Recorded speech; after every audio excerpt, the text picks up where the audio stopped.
नमस्कार विद्यार्थी मित्रों, पाठ 6 मेरी बीमारी श्यामा ने ली।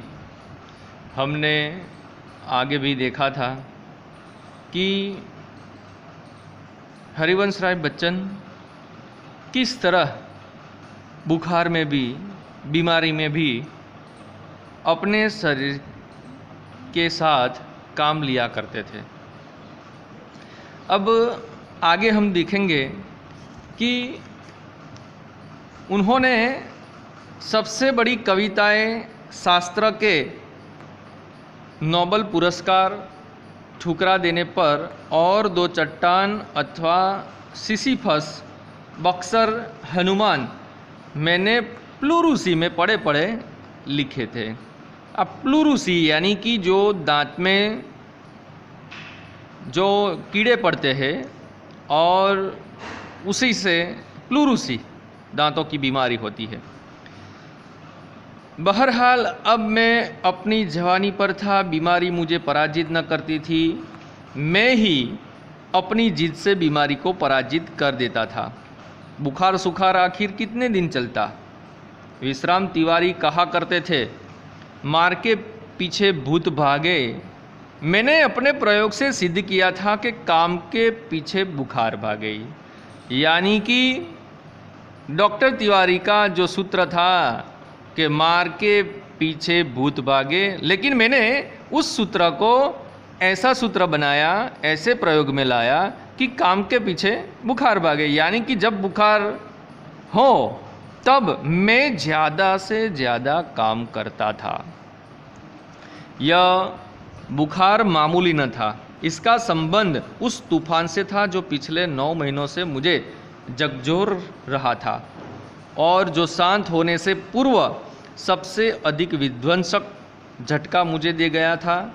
स्कूल बंद था, ट्यूशनों पर मैं जाता था, उनकी आमदनी की मुझे ज़रूरत थी, किताबों की बिक्री अभी नियमित नहीं थी, कर्ज सिर पर चढ़े थे। बुखार 10 दिन चला, 20 दिन चला, महीने भर चला, 2 महीने चला, जुलाई आ गई। अब बुखार के साथ ट्यूशन पर ही जाना न होता, दिन भर स्कूल में पढ़ाना भी पड़ता। बुखार का नमूना वही, सुबह बिल्कुल नहीं, शाम को 101 डिग्री से 102 से बीच कमज़ोरी दिन दिन बढ़ती हुई, कभी कभी धीमी खांसी, दवा शौकिया, दवा बांटू, एक होम्योपैथिक कर रहा था। कभी कभी सोचता था क्या मुझे तपेदिक हो गया है।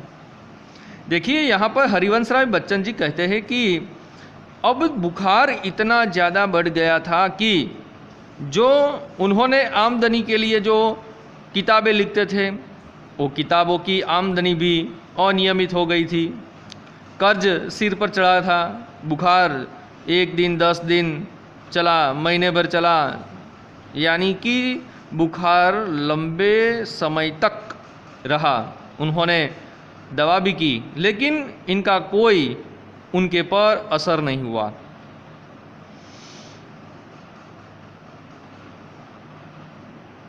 तो एलोपैथी का इलाज तो अपने बूते के बाहर है, यानी कि उसके पास ऐसे एलोपैथी करवाने का पैसा हरिवंश राय जी के पास नहीं था। मेरी जिह्वा पर सरस्वती बैठी थी जब मैंने कहा था कि श्यामा का बुखार मैं लेने जा रहा हूँ। बैठी हो तो कितना अच्छा है, यानी कि सच मालूम हुआ कि श्यामा का बुखार मैंने ले लिया है। क्या मैं बीमार हूँ इसलिए श्यामा स्वस्थ है? जिसने पिछले 6 वर्षों से इन महीनों में ज्वर मुक्ति नहीं जानी है, यानी कि उन्होंने 6 महीने तक बीमारी उनके पर लागू नहीं हुई, पर श्यामा को मेरी बीमारी भीतर ही भीतर खाए जा रही थी। उसने अपने इच्छा बल से जैसे अपने को स्वस्थ कर लिया था कि वह भी कभी कहीं मेरी चिंता न बन जाए।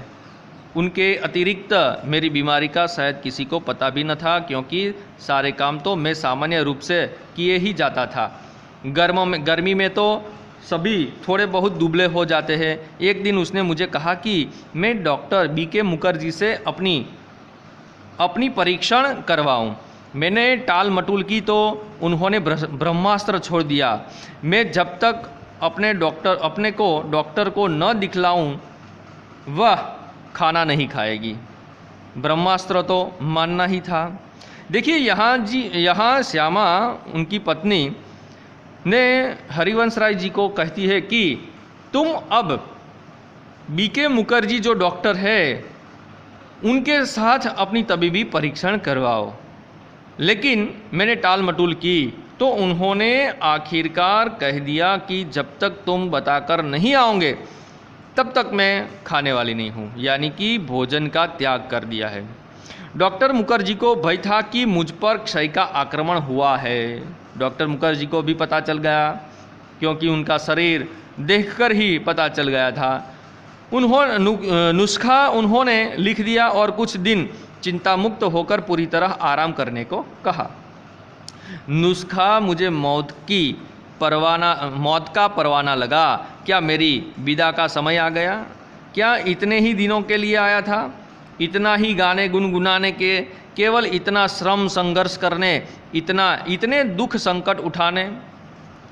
स्वागत के ही साथ विदा की होती देखी तैयारी बंद लगी होने खुलते ही मेरी जीवन मधुशाला, क्या मैंने अपनी भविष्यवाणी स्वयं कर दी थी?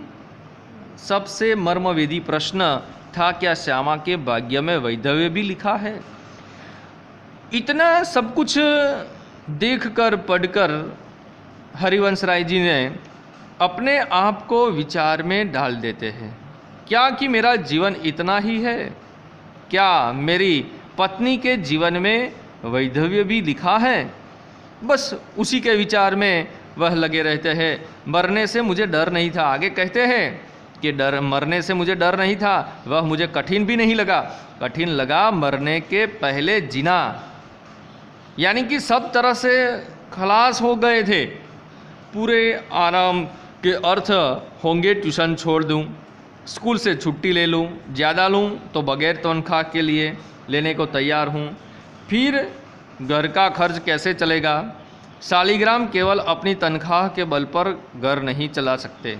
कल उनकी बदली हो सकती है, तब वे एक पैसा भी घर भेजने की स्थिति में न होंगे। महंगी महंगी दवाएं कहाँ से आएगी? किताबें से आमदनी अनियमित और अनिश्चित है। कर्ज भी अदा करने को कम नहीं है। यहाँ पर हरिवंश राय जी सोचते हैं कि जो मैं ऐसी दवा एलोपैथी लूँ तो सब तरह से मुझे ही उस दवा की भरपाई करनी पड़ेगी, क्योंकि अब सब कुछ मेरा जो चल रहा है वो अब बंद होने वाला है। श्यामा ने मेरी बीमारी सुनी तो कांप उठी, पर तुरंत संभल भी गई, दृढ़ भी हो गई। जैसे उसने पल भर में अनुभव कर लिया कि उसका कांपना मैं सहन नहीं कर सकूंगा। इस खबर से मेरे माता पिता को तो लकवा सा मार गया। पिताजी धैर्यवान व्यक्ति थे। उन्होंने मुझे कहा कि घबराओ नहीं, हम घर भेजकर तुम्हारा इलाज करेंगे। जो हरिवंश राय जी के जो पिता है वो भी आश्वासन देते हैं कि तुम घबराओ मत, यह घर बेच देंगे, लेकिन तुम्हारा जो इलाज है वो हम करवाएंगे। मैंने कुछ दिनों के लिए ट्यूशन और स्कूल से छुट्टी ले ली। किताबों की जो बिक्री से कुछ रुपए पड़े थे उनसे दवाएं मंगवा ली और चारपाई पर लेट गया, यानी कि पलंग पर।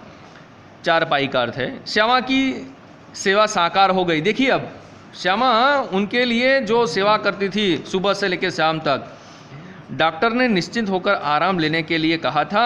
जब बहुत कुछ करने को कहा था, चिंता के मारे समय ही कहा था। अब तो चिंता ही चिंता करने को थी। विशेष चिंता भी मुझे सिर पर चढ़े कर्ज की।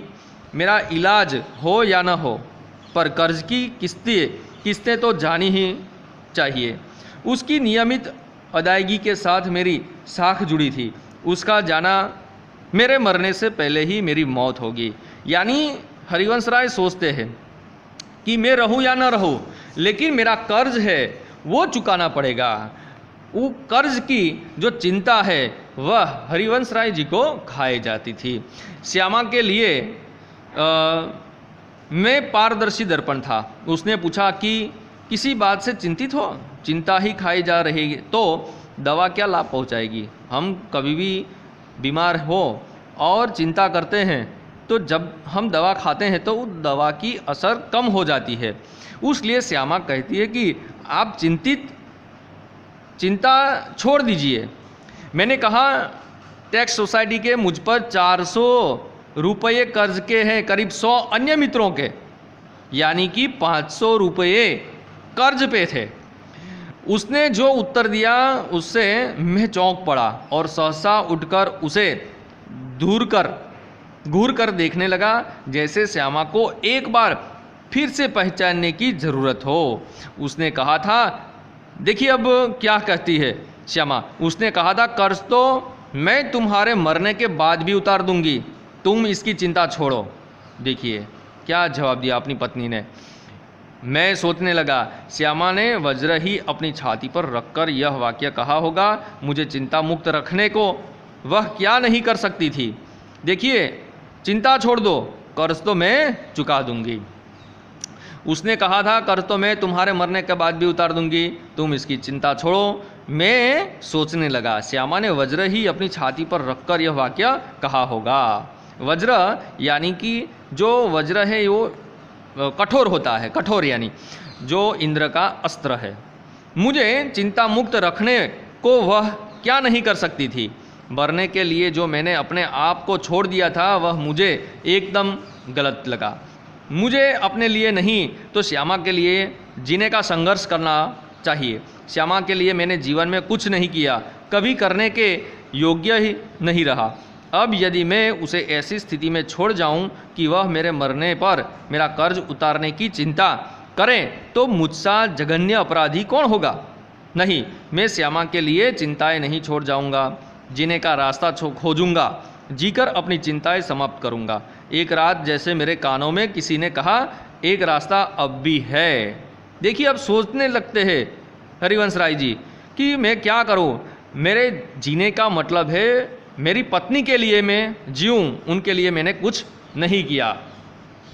15 दिन के ही इलाज में अपना बटुआ खाली हो गया था। मैं कदापि नहीं चाहता था कि पिताजी घर को हाथ लगाए अपनी वृद्धावस्था में शांति से बैठने को, चाहे उनको भूखे नंगे ही बैठना पड़े।